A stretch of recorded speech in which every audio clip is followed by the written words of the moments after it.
Hi friends, அஸ்ஸலாமு அலைக்கும். இன்றைக்கி நம்ம சேனலில் புதினா புலாவ் எப்படி செய்யுதுன்னு பார்க்கலாம். தேவையான பொருள் எல்லாமே எடுத்து வச்சுருக்கேன். 10 முந்திரி எடுத்து வச்சுக்கலாம், 2 பட்டை, 3 ஏலக்காய் எடுத்து வச்சுருக்கேன், 3 பச்சை மிளகாய், ஒரு கைப்பிடி அளவுக்கு பார்த்திங்கன்னா புதினா இலை எடுத்து வச்சுருக்கேன், 1/4 கிலோ அளவுக்கு பாஸ்மதி ரைஸ் எடுத்துருக்கேன், 1 கப் அளவுக்கு தயிர் எடுத்துக்கலாம்.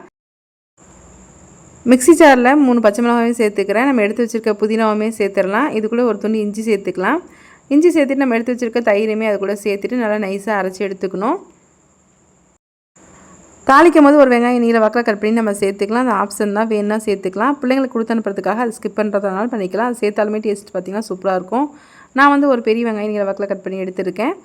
எண்ணெய் 3 ஸ்பூன் சேர்த்துருந்தேன். கூடவே நம்ம எடுத்து வச்சுருக்க முந்திரி, பட்டை, ஏலக்காய் இதெல்லாமே சேர்த்துட்டு ஒரு பெரிய வெங்காயம் நீல வாக்கில் கட் பண்ணதே சேர்த்துடலாம்.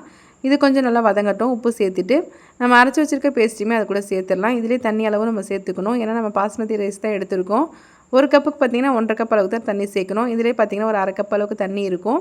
மீதி இருக்க தண்ணி வந்து நம்ம நார்மலாக சேர்த்துக்கலாம். எண்ணெயில் கொஞ்ச நேரம் இது வதங்கின பின்னாடி நம்ம தேவையான அளவுக்கு உப்பு சேர்த்துட்டு தண்ணி சேர்த்து நம்ம ஊற வச்சுருக்க பாஸ்மதி ரைஸுமே இது கூட சேர்த்துடலாம். அரிசி பார்த்திங்கன்னா ஒரு 1/2 மணி நேரம் ஊறி இருக்கணும். அப்போ தான் லஞ்ச் பாக்ஸ் நம்ம கொடுத்து அனுப்பும் போது அந்த சாப்பாடு பார்த்திங்கன்னா ரொம்ப சாஃப்டாக இருக்கும். சாப்பாடு நல்லா வந்து கரெக்டாக இருக்கும்.